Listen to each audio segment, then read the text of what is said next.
So, creating kitchens with light, space and laughter. Well, the first thing I wanted to talk about was, well, who on earth are the Myers Touch? So it's really interesting for us. We started we started the Myers Touch nearly 18 years ago, which seems like an eternity, really. It's coming of age, I suppose, really. And we've been a Somatic dealer now, which is a high-end German furniture company for probably the last 10, 12 years. We love what they do, we love the product, and we love the cultural link we have them because they're very much a synergy.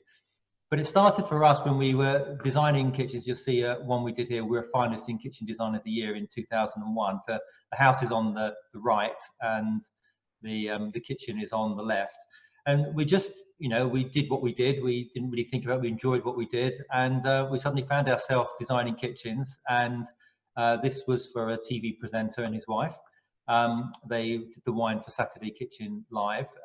This was up for a design award and took about 12 or 14 pages in a design magazine. There's so many stories around these individual kitchens, but we love what we do. We love the design, and we very much enjoy some of the things that you'll see here. We were delighted in 2017 to actually win Kitchen Showroom of the Year, which was, we entered it as the top 4 kitchen studios in the UK, and for the last 3 years I think we've been Kitchen Showroom of the Year or Kitchen Retailer of the Year in the finals. That next week, I'll just quickly divert, Helena, who is actually behind me, is actually doing a talk of talking through how we design the studio. It's an incredibly insightful talk about the real detail of design and why, from our point of view, we were able to win such an amazing award. This is just the inside. I'm sat literally where that photograph was taken, I suppose, at the moment. So that's my view with the streaming sun coming through. Beautiful finishes. This kitchen here has actually been removed now and is being replaced with pretty much an identical kitchen, but just a refresh of materials, because we had some very, very positive responses about that particular kitchen. So we're delighted to have that replaced. So, light, space and laughter then. Well, what on earth is that all about? Well, is it a technical presentation tonight about lux levels and square meters and how you should physically, structurally plan? Well, it's not really that type of talk. We can do that, and we do some of those talks. It's really about the emotionality of design and the impact that design can actually have on you in ways that are very, very different. But what do I mean by emotionality of design? I'll have a quick look at this video.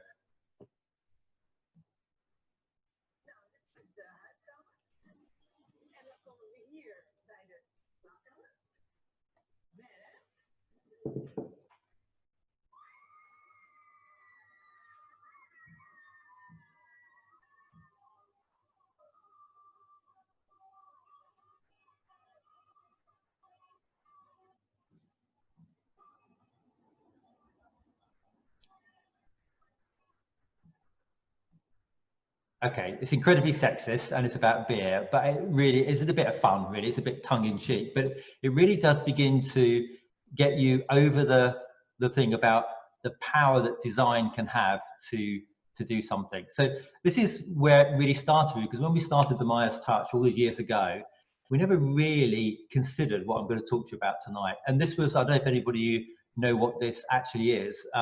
This is the Art Lovers House in Glasgow. In Scotland. Obviously we all know where Glasgow is, and this was designed by Charles Rennie Mackintosh, really kind of end of the last century, beginning of this century, and like perhaps any forward-thinking person, perhaps prophetic in some senses, a prophet in his time, was not really recognized until later in his life, and obviously past his death, where he's now seen as really one of the most amazing architects that Scotland has ever produced. And his thinking and his thought process was way beyond what you would actually really expect to see for that particular time. But what was really interesting about this is when I was exploring, this going kind of a bit of a tour to explore different types of architecture and buildings, which I do enjoy. I walked into one of his rooms, and I won't tell you which one it is because I don't ever want to spoil it for you. And And for me, I just walked into that room and I thought, oh my word, there's something about this room which is outside of itself. And I just couldn't work out what it was. And if I could have, because it's a National Trust type house, I would have just laid down on the floor and just kind of tried to absorb what was taking place in this room. But there was a little security guard there and there was absolutely no chance. So I was just trying to work out what was it about this room that had such an impact. And it really started me and Helena really on a journey of trying to discover what was happening and what really for us the emotionality of design is all about. And in our journey, we really discovered, this is what I'm going to take you through tonight, what I call the 4 levels of design engagement. And then I'm going to talk about how to apply them. And then I'm going to take you through some case studies. The case studies at the end, some are directly relevant to this, some I've put in for slightly different reasons, but I can talk you through that as we go through. So 4 levels of design engagement. When you're looking at design, really the first thing that you're thinking about is product. Now, as I look around here, there's some beautiful units, boxes on the walls at the end of the day, boxes sat on the floor. There's some beautiful wood, some beautiful stone, there's bricks. And at this level, this is a very basic level to look at design, but it's a very important stage of the process. The next level we call is lifestyle. Now, what we're doing is we're taking these products and we're then through an interrogation of the client and a questioning process of working out where these need to be placed and how they need to work to create your lifestyle. And that's how it works from a physical and practical point of view, but also from a beauty point of view. But it's at this point, I would say, that most designers stop, and particularly kitchen designers. Kitchen designers often, well, I don't call them kitchen designers personally, I call them kitchen planners, because all they're really doing is saying to you something to the effect of, okay, well, you tell me what you want and I'll stick it here. Where do you want the oven? And okay, I'll put it over there. And you've kind of done all that sort of stuff. Then I ask you about breakfast bars and explore that whole sort of process. And you can actually end up with a reasonable kitchen, but you may not end up with something that really is impactful and really goes beyond the normality. And considering that in the average budget for any house renovation, the kitchen is the most costly room to renovate in a house.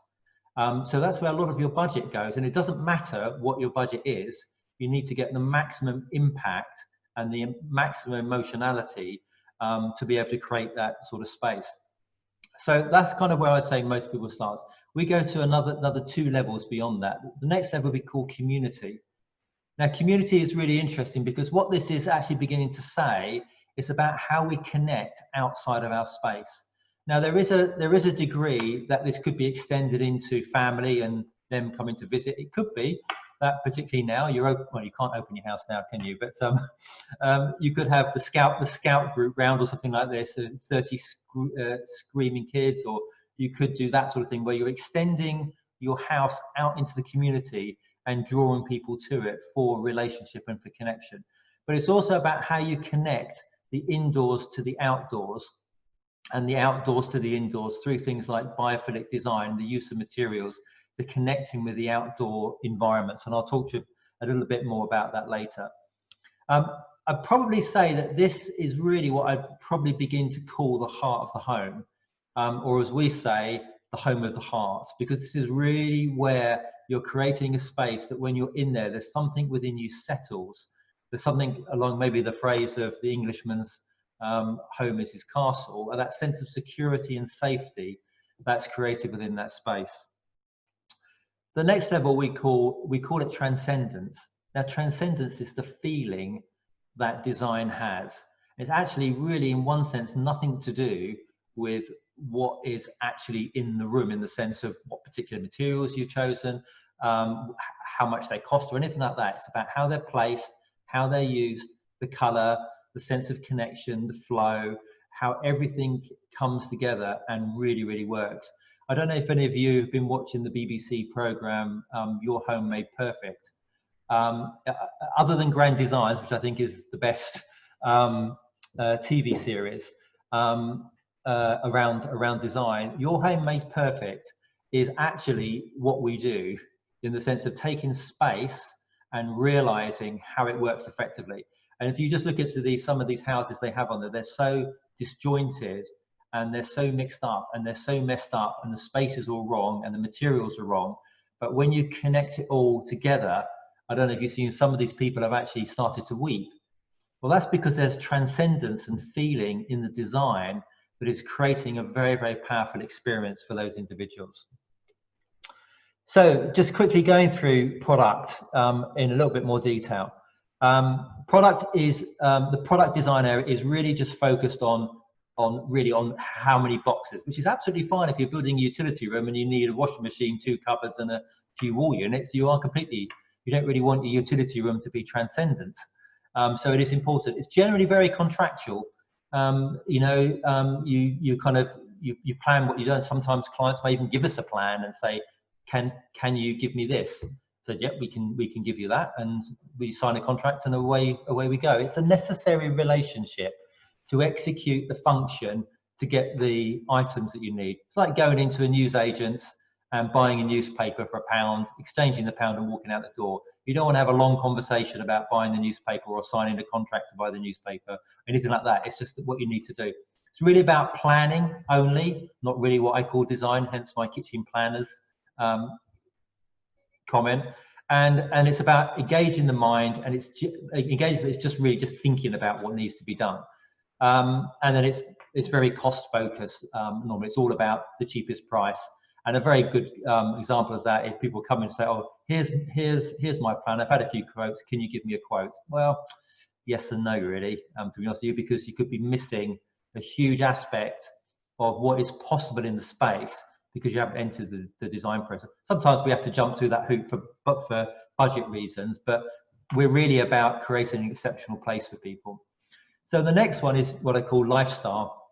It's focused on how you live and all the question in a relationship. And you'll see this in kitchen planners and kitchen designers as well, that are beginning to communicate and question much more about the way that you live. It's about the working of the kitchen, practically, form and function, we call it in the architectural world, how the kitchen is actually, where everything is placed, where it's stationed, where the drawers are, and then about the connection of the people that use it, the users of the space and how they facilitate with each other. I think it's really interesting now for us, as there's been never in probably all my existence in this particular field, have we been so focused on the home space and the impact of being crammed in with family, kids, and whatever, to really test how well our space is working. I still say this is fairly contractual. A contract is an important aspect, although hopefully it's something that never gets referred to. That's always a good sign of a project. And I hear it's not really so much cost orientated, but value orientated. People will spend sometimes more money, but only on things they deem to have particular value to them. It might be going for a steam oven if they like to cook, or it might be going from a normal tap to a boiling hot water tap, or those sorts of things. It's limited time investment. I mean, if you're doing the old thing of going out for 3 quotes or going out for 5 quotes, that is an incredibly intensive process to go out and get things. Even at this level, it's still quite demanding to sit down with someone, kind of pour out what you're looking for, and to get things. So it does have this effect of not really necessarily getting to the heart of the matter, as we talked about before. So community is the third level. It's really where we're talking to the heart of the home of the heart. It's about impacting the soul, and about really beginning to walk into that place where, as you move in, there's a sense of feeling at home, feeling it safe, being with your loved ones around you. Once we get back to this unlockdown experience, and we can start to extend out to friends as well, that really begins to have a very powerful effect on the way we live and the input that the environment can have around us. It's connecting with the outside environment. I think for all of us, actually, this is really quite nice that Helena and myself have been going out for a little walk every day, pretty much. And it's been really lovely, actually. We're very fortunate. We live quite close to the country, so 5-10 minutes walk and we're actually in open country. And that's really nice, as we've enjoyed going through that. But being in the outside environment is very beautiful space to be, and it can be very refreshing. So the whole design process at the moment of putting so much glass in to connect to the outdoors is about creating that sense of space and creating that connection with nature and with the outdoors, which is why we feel so. We love the light, we love the space, and we love the aspects of biophilic design, which is bringing green planting into the building. So bringing planting into the building is the other way, where we're now saying, let's bring some of the materials outside, inside. And we might do these naturally through stones and woods anyway, but biophilic design, bringing in organic materials and sometimes unexpected materials into the space can be really helpful. At this point, you really need to connect with the values of the designer. There needs to be some heart synergy connection to get the best outcome. If you're sitting with somebody and they're not listening, they're not paying attention, you just feel like you're kind of going round and round in circles, that may not be the right designer for you. And that includes people for us as well. We don't connect with everybody. So part of our process of working with people is, look, do we get on well enough to be able to understand what you're really trying to achieve and to be able to dig into what you really want for these exceptional places. The contract is there still again, but rarely, never referred to would be ideal. Still value orientated like lifestyle, but you can spend more because when something starts to touch your heart a little bit, you begin to see an intrinsic value, not just about cooking, not just about storage, but things much more powerful than that. And then you can begin to, you know, create beautiful spaces. I suppose it's like when you can stay at a travel lodge hotel for, I don't know, for £30 a night, or a luxury hotel for £300 a night. Well, what's the difference? Well, at the end of the day, perhaps most of the time you've got your eyes closed, but there's some intrinsic value that you're receiving from being in that nicer place and in that nicer room. And that's very personal and it's very individual. The delivery style at this point and the effectiveness of the delivery has to be really, really key. You're kind of, when I talk about laughter at the end, you'll kind of see some of the connections with kind of still laughing at the end of a project, which construction is quite tricky. And I've just been to some clients this evening who's literally their builder has been locked down for the last 6-7 weeks, and they've had no kitchen. And they're another 3 weeks away from us coming on site. So they've had literally 2 months, in excess of 2 months with no kitchen, and they're still laughing, which is, I think, amazing. So transcendence is all about the wow factor. Now, wow is incredibly personal to you. And what is wow to you absolutely may not be wow to me, and vice versa. And therefore, trying to understand what a wow factor is in someone is actually quite a deep experience. I mean, you can get a wow factor in the sense that, okay, let's just put a bright red kitchen in with yellow splashbacks and whatever green worktops or something. Well, someone might go and say wow, but I'm not sure if that's necessarily the sort of wow you might be looking for. It's about touching the human spirit. There's something about design that has the ability to do that. So, for example, if you we're in Winchester. We've got a lovely, great big cathedral, which has been used for many movies, and from the Da Vinci Code to Netflix, The Queen, and all those sorts. The Queen. No, The Crown. Sorry, The Crown. But when you walk in there, at a product level, it's stone, glass, and wood. But at a transcendent level, there's something about the building that exudes an awe and a wonder. But the same feeling exists in nature and landscapes, woodland scenes, lake scenes. It's in music, it's in poetry. And these are the things that somehow stir the human heart. Music, in one sense, when you look at it, is just a collection of notes that if you look at them as a product, there's an A, there's a B, there's an F flat. But actually, when you put them together, they can create fear, they can create happiness, they can create laughter. They can create excitement, they can create passion. So there's a real power moving away from the product level into design. At this point then, because of the connection you have to have with your designer, it's what I call now a trusted advisor. You really form a relationship and connection where you really do begin to trust the person that you're working with. And that's really important to get to this level, because without this level of trust, because it's a place of vulnerability, to be able to express what really impacts you and how you get to that place. It's actually a very exciting place, and it's where I think the best collaboration of design can actually come from. And I think particularly from my point of view, or our point of view here, is because we're there right at the very end of the process, when we're walking in and signing it off and agreeing with you, that we're really wanting you to experience what we hope. So therefore, we're very committed to the outcome, which is why this is an important process.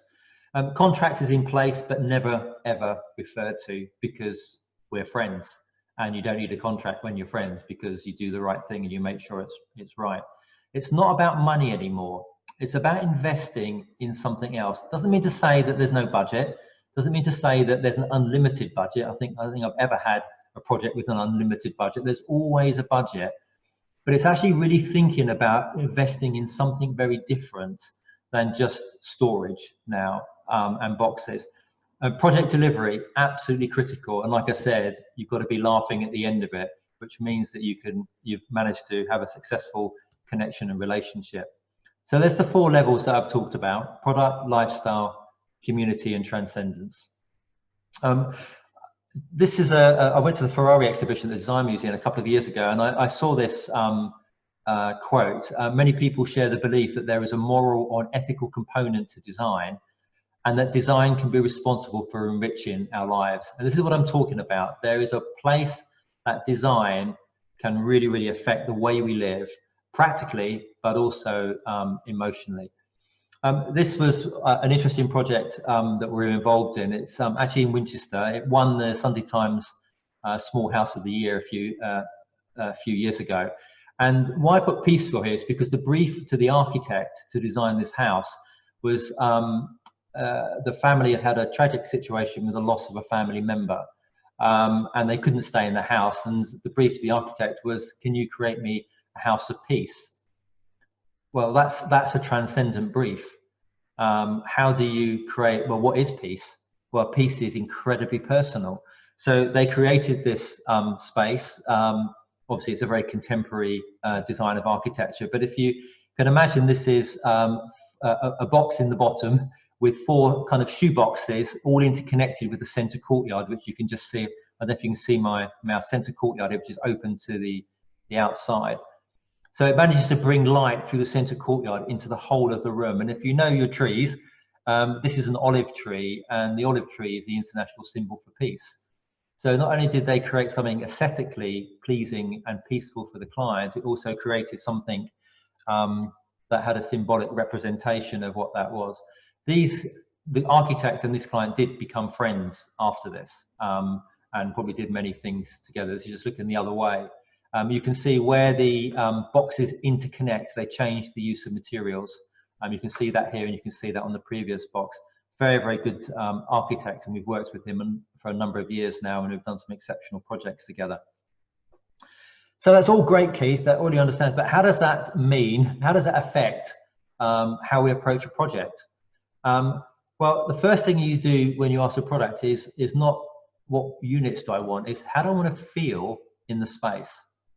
And that's actually a really difficult question to ask sometimes, because people haven't really considered how they want to feel, because they're really immediately drawn into how many units and what storage space and what color doors I want, which are important, but not at the beginning. It's like walking into a Mercedes garage with a set of alloy wheels and saying to the salesperson, "Look, I'd like these wheels on my car, please." And he'll say, "Well, that's fine. You can have those wheels on your car. That's not a problem."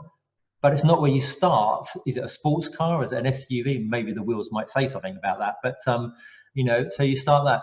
Really, really important thing to understand that. And we have a number of strategies around trying to draw how you feel about, how you need to feel, how you want to feel about your space.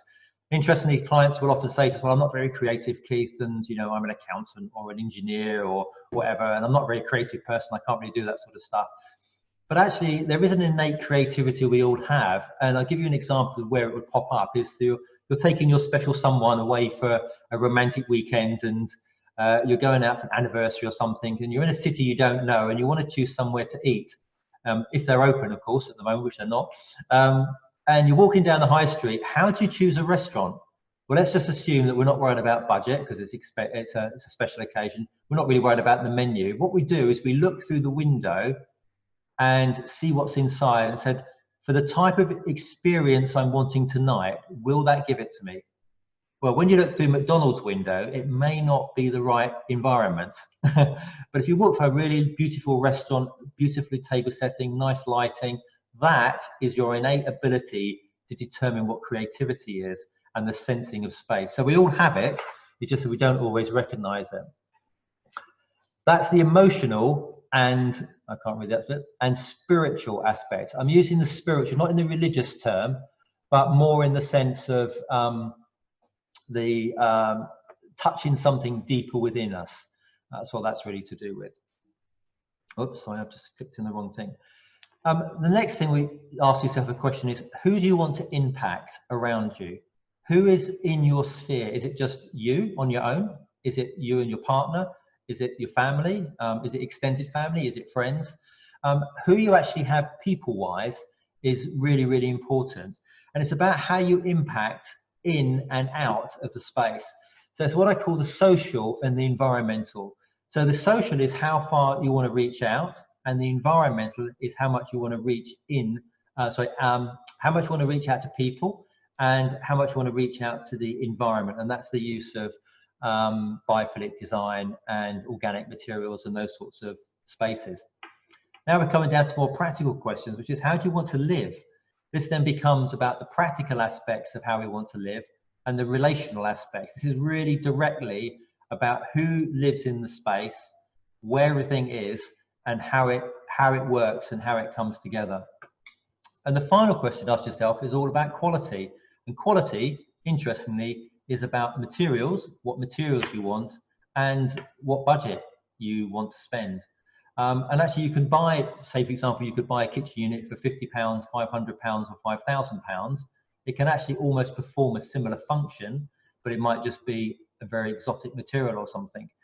But on quality, it also touches us what we call professionalism, which is you can't enter this process and deliver poorly at the end. You've got to deliver well the whole way through the process. Sorry, should I go back so I can see you peering into that? Hope you can read that okay. If you can't hear properly or you can't see anything properly, just message me. And if I don't see it, Helena will, and will come and tell me. So Maggie's Centre, which I don't know if you know, it's basically a cancer hospice. There's a number of them around the UK. Never been one to myself, hopefully never to go. But this is an example of transcendent design. Trudy, who I don't know, she's a client there. She has, I don't know, she's possibly not with us anymore, but had a life-limiting illness. But yet she's saying, I just felt the building enveloped me in love. It's bright, it's light, and the first thing you can do is smile. That is transcendent design, and that is the power of design in actually what is a very unpleasant place to have to be. We did a project a few years ago for a general, and it's really one of the very first experimental projects that we did. And he really trusted us we moved his kitchen from one side of the house to another side of his house. And I must say, they were nervous, and we were a little bit too, to be honest with you. The first time we'd done such a big, bold step. And actually, when we went back to see him, he was absolutely over the moon. Unfortunately, his wife then has passed away now, and he's remarried and came back to us for a design. But he actually didn't use us because we didn't actually do the design style that he wanted, which is fine. But it was a really lovely thing. I won't read that out to you. I mean, you can read yourself. It's quite long to be able to read. So just coming a little bit into some kind of case studies. This is how we get projects often. This was a conversion and an extension to a project in Hamble. And interesting, when the client actually arrived, he came as what I would call a product guy. So look, the architect's designed the kitchen. Here's the plan. Can you give me a price? So we did do that. We did what he asked, but I said, look, I think there's a better design, and we actually redesigned it for him into a much more powerful space from what it was. And it was a really interesting project to work on, and a real journey with him actually moving him away from this whole concept of, well, I know what the architects designed it, I just want it done, to creating a space that actually became, this is the same kitchen, an exceptional living environment. And if you can just see over here, these doors over here, this is actually a pocket door system, which you can see it again here. I'll just show you that in a second, which is just about hiding practical spaces. And we've done pocket doors many times as walkthroughs, as hidden utility rooms or pantries, or different styles. So this is interesting. You've taken someone who's come to us as, here's my plan, give me a price, and actually moved him up the level. This was a few years ago now, so we are still probably in the embryonic size. This is another kind of environment that we see kitchens. This is what I call a typical 1980s builder's dead ugly, horrible kitchen. I mean, it's just ghastly. We had a very interesting brief. This was the brief from the client. And this is actually beginning to get towards what I said, a transcendent type of brief. Transcendence in the sense that this was the view from his kitchen window. This is Gunwharf Quays in Portsmouth, if anybody of you know it. And that's the Spinnaker Tower, which was actually designed to be built for the millennium. And actually, I know one of the architects that worked on it is a personal friend. But he said to me, Keith, I'd like a boat in my kitchen because I want to connect with the outdoors. And that was a really interesting brief. So I won't go into too much detail, but this is what we designed for him. This is incredibly exceptional. And it was an absolute delight to work with them. And we had a real sense of challenge well, we had some logistic issues because he's on the penthouse floor of an apartment which we couldn't crane into. We couldn't get up into the lift. So actually this had to be constructed on site by the cabinet maker and veneered in position, which he'd never done before, on site, and then constructed all the way through. I could talk about this kitchen for probably 10 minutes explaining how we got there and why we got there. And we created such connection with this couple. We get on really well with them, and they live on the Isle of Wight, and they're building a new house at the moment, which is was due to be installed, their new kitchen, in September.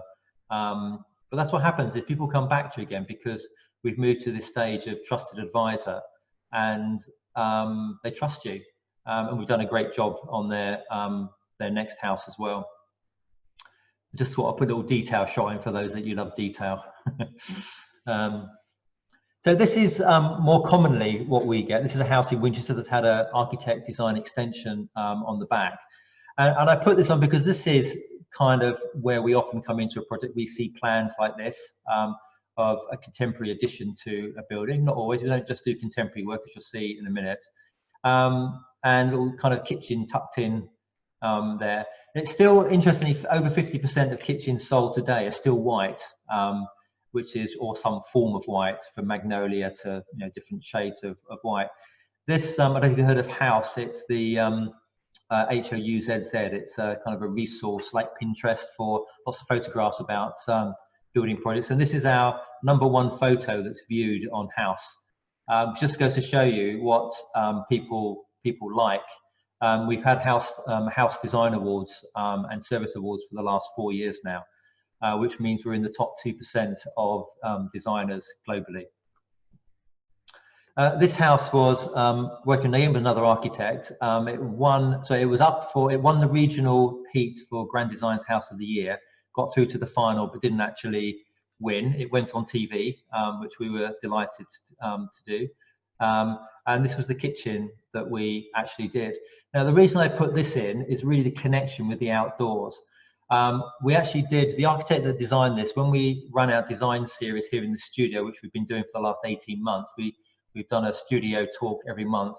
Andy, who was the architect for this AR design, came in and talked through for one whole session about the design philosophy behind this building and how we collaborated as designers with kitchen designers, garden designers, and kind of connected the whole thing.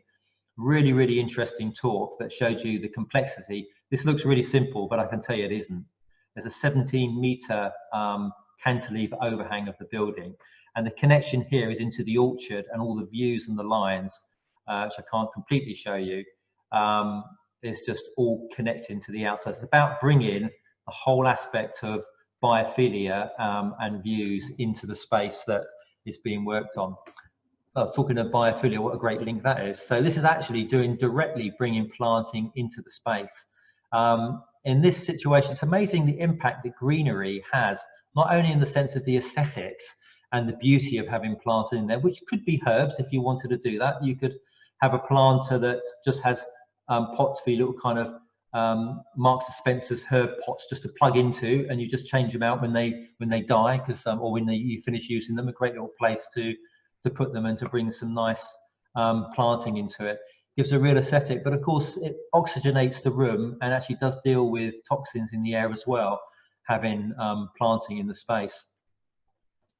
I wanted to touch on, this was a new build that we did, and I just wanted to show this because this is a visualization of a project that we did in Ascot. It was quite an expensive developed, it's about a £4.5 million home up in Ascot. Beautiful place to work, was a really interesting project. But this is a visualization just to give you some idea of what you might see before you actually end up, as it were, going ahead. So this is the front, this is the house itself, quite kind of spot. And this is the kitchen that actually, these are the actual photos.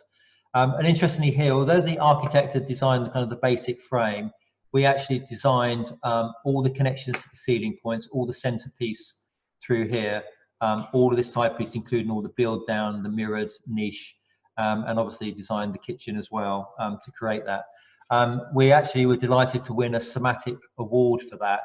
We were a global finalist in what they call the classic range, which is their more kind of, they call it a fusion kitchen. So you have your traditional classic mixed together with more contemporary elements to give you different styling and different finishes. So that's a really lovely kitchen to work on when we can do that. This is a lovely little house actually, but I put this in for a particular reason, was that this was really, when we're talking about transcendence, this isn't a kitchen with a transcendent brief, but if you look at the way that the ceiling is lit here, when we came into this space, probably the easiest way to describe this is like two large garages with an RSJ that runs down the center through this section here. And the natural thing to do is just to leave it like that. But actually what we decided to do was to build these coffers around the whole of the room. And by doing this, it naturally, and you wouldn't know that there was an RSJ running through that space because it beautifully designs the space into two. But by bringing this light onto the ceiling, what it does, by creating that sense of light, it has that illusion of raising the height of the ceiling. As soon as you do that, it creates a more transcendent feel to the space. So using light and space to create that feel, it lifts what sometimes can feel like a low ceiling to have basically a lighter feel. If that was just a flat ceiling, it would have a slightly dead feel about it in comparison. I mean, the kitchen hasn't been moved into yet, as you can see. It's still, it lacks what I call personality, but this is often what we find when we go to photograph a kitchen. It's kind of not really lived in yet. So it's kind of what you see in those sorts of situations. Sorry, I went the wrong way. Apologies for that. This is another interesting project that we did. We didn't actually do the island. The client already had that. We did the whole back piece. And interestingly, the scope for this project from the architect was only 3 materials were allowed in the house: stainless steel, oak, and concrete. That was it, other than glass, obviously. But so we had to have our oak actually color-coded and matched to all the ceiling, which runs through the whole house. And this is a stainless steel box, which actually runs up. It's literally 1 or 2 millimeters off of the glass, so it's seamless the whole way through. When my fitters actually did this, they told me never to sell it again because it was too complex to actually install. But I tell you, they did a fantastic job, and we have done it since because it's a great idea. But the connection with here is the direct connection to the outside, given a really strong, seamless connection, basically, which repeats the whole way that the architecture is running. It's why you have to link the kitchen into the architecture. So often we get people come in and they have a problem with their kitchen. They've been to other companies and it's not working for them. And often the problem is there's a disconnect between the architecture and the kitchen. And often the architecture is wrong or the kitchen is wrong, and you have to get both working correctly first of all. And then you can see that there, the really seamless, beautiful connection from the kitchen into the architecture, outside into the, oops, that's my timer. I'm a few minutes behind. Again, similar thing we talked about here. This was interesting because this is about dealing with obstacles in the space. And we actually moved the kitchen from where the architect had originally designed the kitchen space to do. We get on very well with this architect that did this, so he didn't mind me fiddling with his drawings. And I actually put this window in and took out 2 other windows that were there. This particular client is actually a garden designer.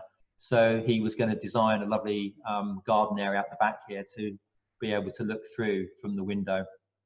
This again isn't completely furnished, but dealing with obstacles and trying to lose them as much as possible. There's nothing we can do about a post in the middle. It has to be there.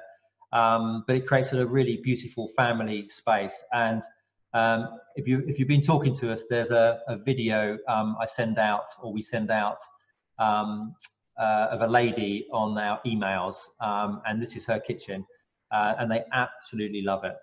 It really does work for them as a family space. So, light, space and laughter in summary, what's it all about? Well, what I've done here is I've pulled together, really what I'm talking about is this whole thing of starting your process and what I call experiencing transcendence, the feel that design creates. And it's the emotionality and the spirituality around the space that you're creating.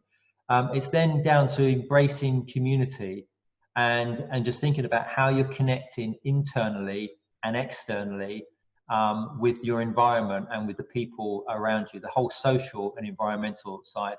Enriching the lifestyles of the people that are using the space in a practical and relational way is really, really key to an excellence of design. And then the final thing of exhibiting excellence is all about being absolutely professional in the whole process all the way through, delivering well, and materials is just about budget at the end of the day. But make sure that you maximize your budget to the best effect, and realizing that sometimes it is worth pushing the budget a little bit to do that. Coming back to the BBC program that I talked about, Your Home is Made Perfect, every time they mention the budget, I sit there thinking there's no way they're going to do all that for that budget. And they literally spend, 40% more, 50% more sometimes, because they've got a passion for the space, and the passion for the space leads the whole sense of what can be achieved through design. So to summarize, then, it's really less about the products, but they need to be the best that you can effectively afford. Design your kitchen with a transcendent vision in mind, first of all.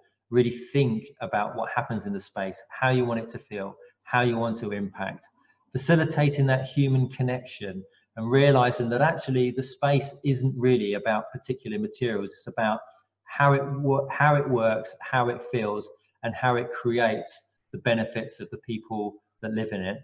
Finding a designer where your values align, and that, like I said earlier, is absolutely key. So great design will create great feelings, but make sure you have fun in the process, because I tell you, fun in the process is actually what it's all about at the end of the day. So thank you very much for listening. Hope that's been helpful. I'm going to open up now. If there is any questions, you're welcome either to type them in the chat box if you would like to do that, and we can answer that. If there isn't any questions, that's fine. Not a problem at all.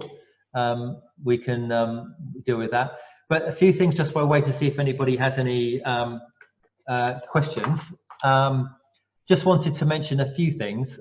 Firstly, the next event we've got is next Wednesday on the 13th of May at 7:30. Now, I did touch on this or alluded to it earlier. Helena's doing a talk again of starting from the outside of the studio and just talking about how the architecture and kitchen work together and the why behind what we've done. Now, the why behind what you're designing, or the story behind what is being designed, is really, really important. What is your story about the space that you're creating? Nobody wakes up in the morning and says, do you know what, darling, let's rip our kitchen out and stick a new one in just for the sheer hell of it. There's something that's underlying normally, and it's normally emotive feelings like, do you know what, I feel so disconnected from the space.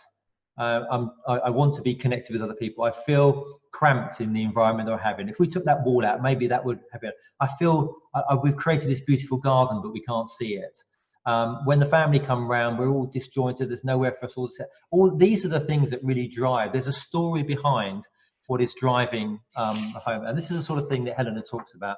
And although I'm biased, I must say she does an excellent job.